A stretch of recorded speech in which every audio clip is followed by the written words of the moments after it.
Ang gintaang gulay hindi lang masarap kundi puno pa ng sustansya para sa ating katawan.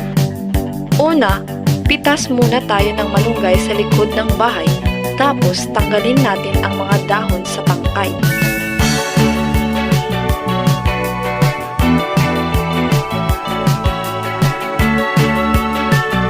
Pangalawa, maghihiwa tayo ng karne.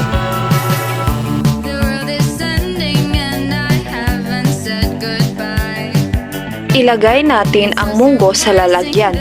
Banlawan mabuti.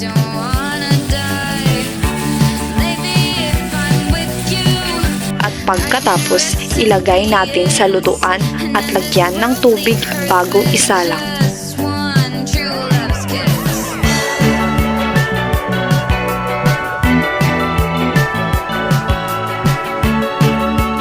Habang hinihintay nating kumulo ang munggo,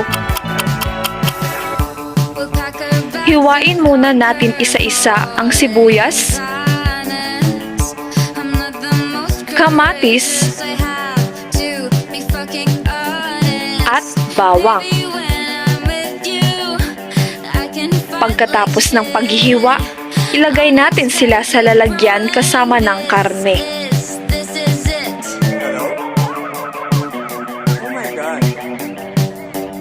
Ating balikan at tignan kung naglumalapot na ba ang munggo at pwede na itong kunin. Ngayon, magsisimula na tayong mag-isa.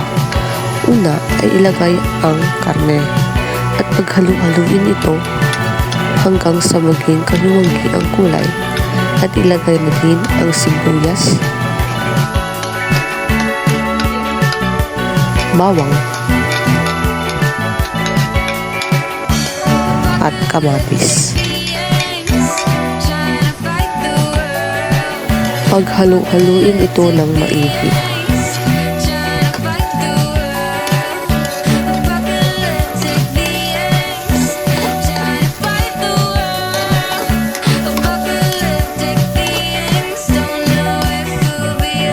At pagkatapos, ilagay na ang pinagkuloang munggo.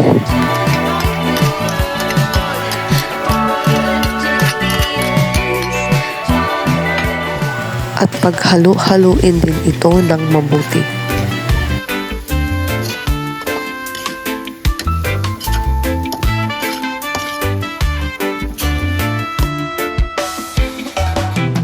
At lagyan ng isang cup na pangpalasa, magic sarap,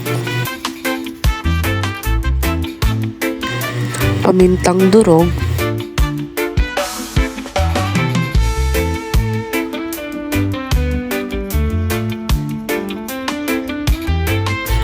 at ang ginataan ng Coco Mama.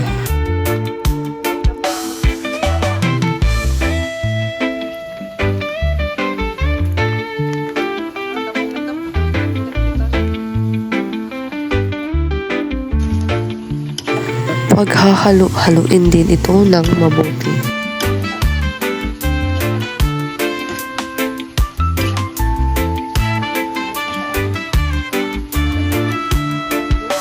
At panghuli, ilagay na ang tinudpuran na malunggay. At haluin muli.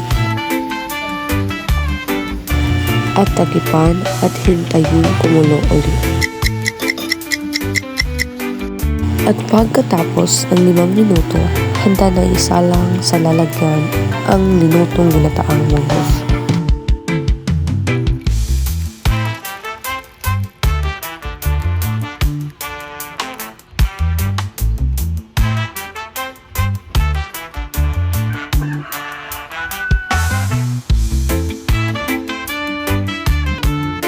Dito na nagtatapos ang aming pagluluto ng ginataang munggo.